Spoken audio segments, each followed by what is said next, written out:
I've got a real treat in store for you today. Today I am testing out the Tenways CGO 600 Incognito e-bike. I'm really excited to go through the bike with you today. We're gonna go through the whole bike front to back. We're gonna talk about the components, the design, the performance, the value, and even the security and comfort on this bike. And I'm gonna use my teaching background to give everything a grade so you can see exactly how I feel about this particular bike.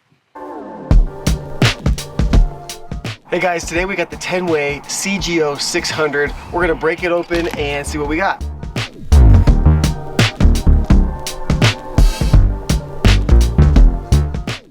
Okay, so in the toolbox, we got, looks like an instruction booklet and a reflector, some wrenches, some Allen wrenches. Actually, those are pretty nice wrenches.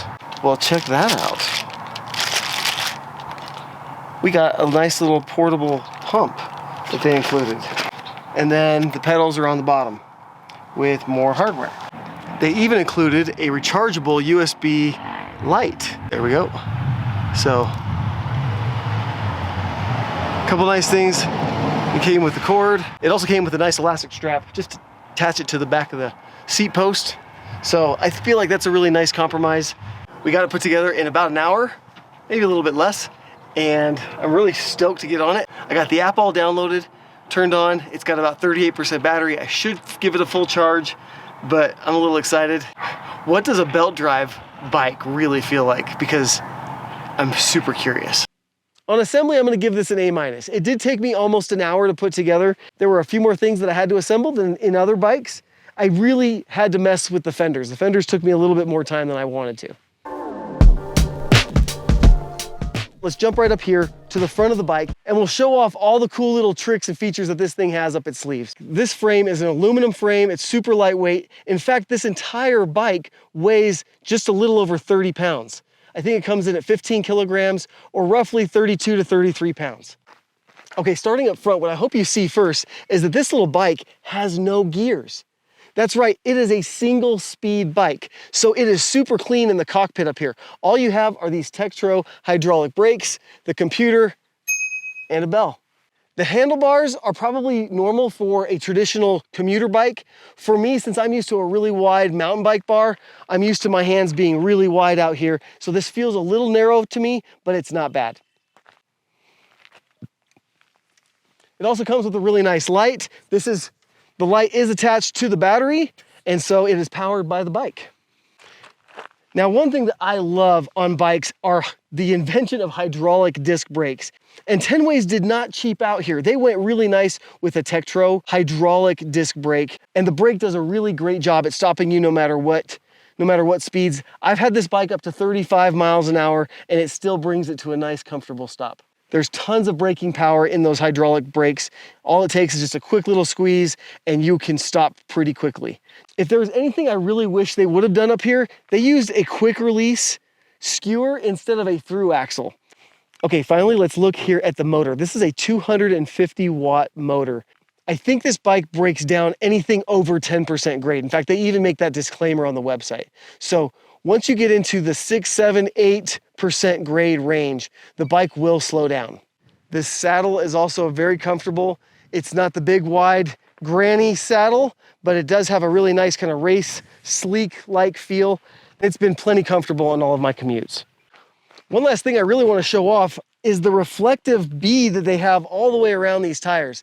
These tires make this bike extremely visible from the side angle. Whenever a car's headlights are shining, all that lights up is this big old line, this big old tire. It makes you visible at night. And being visible in the dark with lots of cars around and traffic is the best thing to keep you safe. I've been calling this an Incognito e-bike for a reason.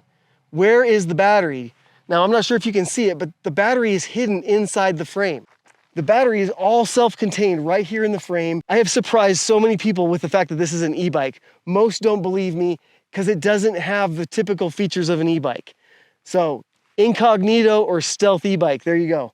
I absolutely love the design of this bike. I really like the black, the matte black or the semi-gloss with the teal green. They did a really nice job carrying that theme throughout the Tenways logo up here, the lines down here. I love the minimalistic idea behind this bike. I love that it's so simple to ride. I love that it's quiet. As far as design goes, it really is an A to an A plus for me.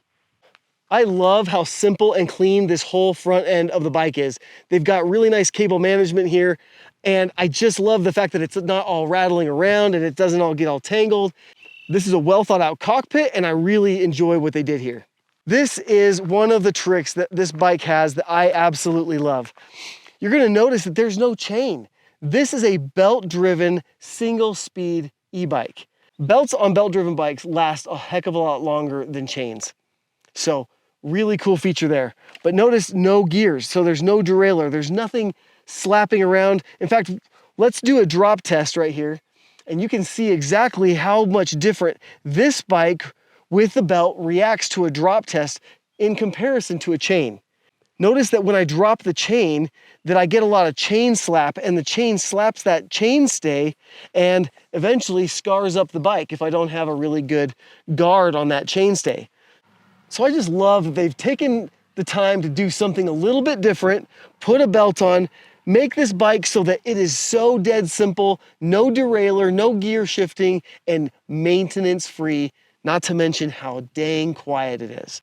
One other really great feature about this bike is that it has an adjustable kickstand, and I think the adjustable kickstand has been nice, so I can kind of figure out exactly what angle I like my bike to rest at. I really give this bike an A on safety and security. I probably should break this into two different categories, to be honest. On safety, I give this bike an A to an A+. I love how reflective the tires are. I love how reflective everything is. If anything, I really wish they had a powered rear light instead of a reflector, and they also included a battery charged light as well. But I would really love to see the front and rear light powered by the main battery of the bike so that I don't have to worry about running out of other types of battery.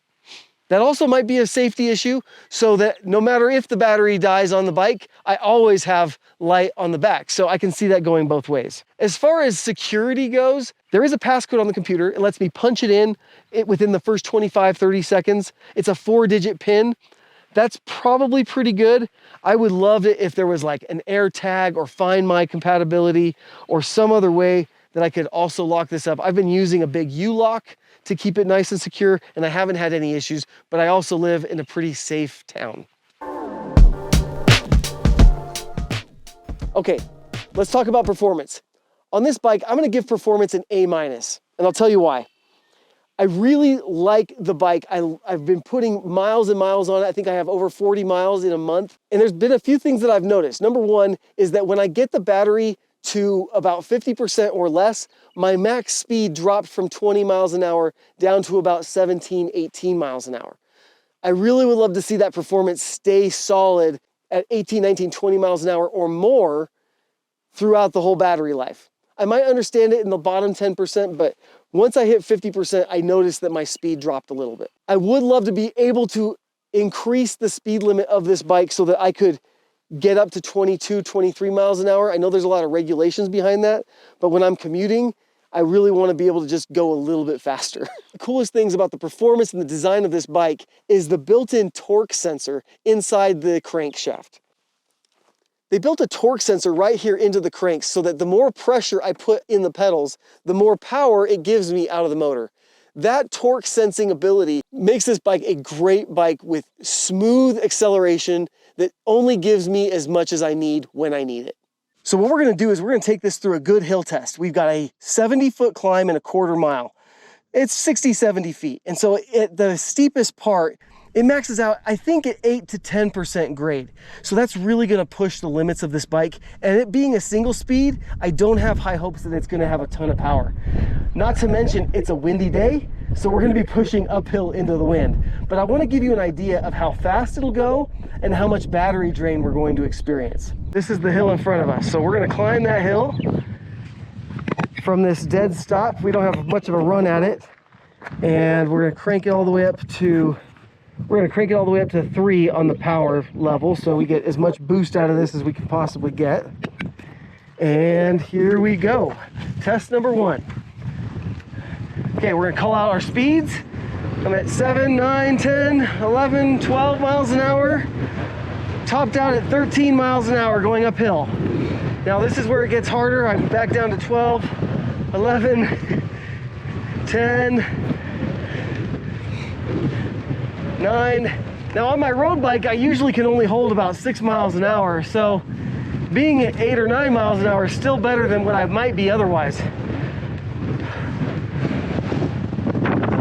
Okay, we top out a little bit here. Got a little flat section before one more climb.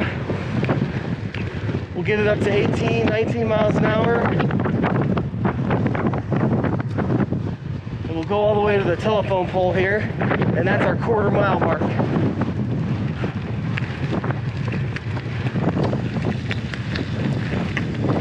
Okay. And we're at 84%, so we use 2% battery on that first hill climb. Now I gotta show you, I'm actually going 20 miles an hour. Everything's off. 28, 29, 30, 31, 33, and stop. That's me trying not to skid. Came to a stop at about, that's probably 40 or so feet. Okay, let's crank this up a little bit. All the way to number 3. Get a little run at it down here. We'll get her up to 14 miles an hour this time. And I gotta say, right when I get to this first telephone pole here, I feel like I'm doing a lot of the work now. I could even get out of the saddle and really stand up and do a standing climb and keep my 10 miles an hour, which is really not bad. But I do say I am feeling it, that I'm doing a little bit more work. And that's our stop. All right, we're down to 81%. So we use 3% battery on that run. Okay, turn the power off and we'll go back down. Okay, here we go. Test number 3. Let's turn it around and give it a good boost up the hill. One thing I love though is this bike is so quiet. I'm not sure if you can hear the motor kick in. It's got just an ever so quiet sound. I can hear it, but it's not loud. Whew. I didn't get as much of a run at this one. And I'm definitely slowed down to 7 miles an hour. Back up to 8, 7, just hovering right at 8 miles an hour. Now I'm gonna stand up again, see if I get any more boost out of that torque sensor.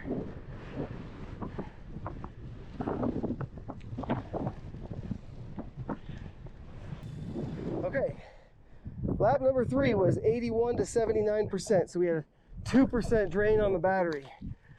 So we're really hovering right in between that 2 to 3%. 78%. That is our battery level for our last and final lap to give us 1 full mile. So we started at that 87% mark.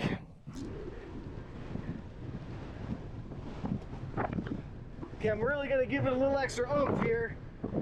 Use a lot of my own power. I'm maintaining 15%. Sorry, I'm maintaining 14 or 15 miles per hour this time, but I'm really kind of bearing down and grinding a little bit, putting in a lot of my own power. 76%. Right at 10. Really close to 10% of the battery for the 1 mile climb. On this little test, we're not going to test out the motor. We're going to test out the brakes and handling on the gravel. So this is a nice little gravel road. And remember, this is a totally rigid bike. So there's no suspension here. The tires are a little wider, so they provide a fairly decent ride. I wouldn't say that I feel confident. They might do better if I had a little less tire pressure. The tires are definitely set up for road and not for gravel. So if I wanted to, I think these tires could handle it, but I would just have to deflate them a little bit, let some of that air pressure out. Okay, well, just to prove how shaky it was, I did knock off the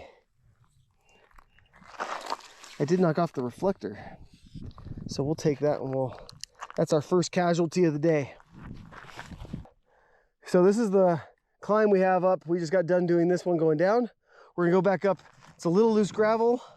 We're gonna see how good the motor does pumping us up this hill. We're gonna put it into 3. It's at 75%. Here we go. I do like that motor kicks in right away. Now I'm gonna get over here to the grass a little bit and see if I can get me a little more traction. I do feel like I have to work and pedal a little bit more than I normally would, just because this is so steep and I didn't have a good running start. And as I'm going up, I would say this is kind of where it's falling apart for me a little bit. Like I said, super steep climb. Probably nothing you would have on your commute. But if you have really steep hills, I would say this is probably just above a 10% grade. And I think I'm gonna have to get off and walk in a second. I'm definitely using all of my climbing techniques that I have for my road bike, for my mountain bike. And remember, there's no gears here. So I have the only gear that I've got, and it's all I can do to keep my momentum going. And I'm pretty much pushing with all my momentum, all my body weight that I possibly can. So I'd say that 250 watt motor, I can feel it trying to help. It just doesn't have the oomph. Okay, whew. We made it. Okay, I should note that battery dropped down to 73%. So it was trying, but I don't even know that it was able to use much of the motor or the battery. I think the bike is really designed to be efficient across commuting. I don't think it's really built for climbing hills. When I got to about 8 to 10% grade, I felt like the bike kind of failed on me.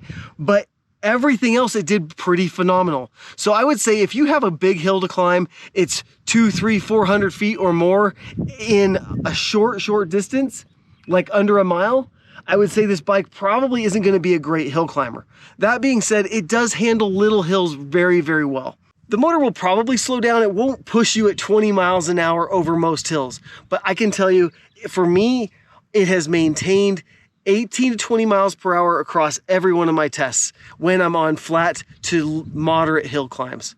I've been commuting on the bike for about 3 weeks, and the testing has given me roughly about 26 to 30 miles on a single charge. And that's using it every day for roughly a mile to 2 at a time. In this particular test, we drained the battery about 10% to climb this total 300-foot climb in 1 mile. So if you have a lot of hills, it will drain the battery a little bit faster. Next up, let's talk about price and value. This bike sells roughly for $1,500 US. And I think that's probably right in the ballpark. I would love to see it be a little bit less. I know that's really hard to do. I love the idea of a $1,200 e-bike. I think that makes it a lot more accessible for a lot more people. This bike is totally able to go 30 miles on a charge, which means you could commute up to 15 miles in each direction on a single charge. And that's a pretty darn good commute, especially when you're going on average 20 miles an hour. You're saving yourself a lot of money in not having to worry about traffic and gas and insurance and car payments and all those other things. This definitely takes the wear and tear off your car and puts it on a little vehicle that is a fraction of the cost of a car. So last up, who is this bike for? Well, plain and simple, this bike is for anybody that wants to commute and not have to drive their car around town. You can commute quickly, you can average 20 miles an hour, you can do it in style, you can be very, very unique and have little to no maintenance using this belt-driven single-speed bike. I think it is a very cool concept. I hope we see more e-bikes like this. I think this puts e-bikes in a lot more people's hands that aren't as comfortable with bikes and gears and all the different gadgets and gizmos that go along with e-bikes today. This is as simple as turn it on, pick your setting, and ride. And I really like that. There you have it. That's my full review of the Tenways CGO 600 e-bike. I've really enjoyed riding this bike. It's got a spot in my garage for now. I'll probably be riding and commuting on this bike for the next several months during the summer. I still have my doubts about riding this in the snow, but definitely until September, October hit and the weather's good enough, I like this bike. I like the flat bars. I like the Incognito style of this bike. I love how quiet it is, how easy it is. It's definitely an e-bike to consider if you're looking and shopping around for e-bikes. Thanks for joining me today. We'll see you guys next time.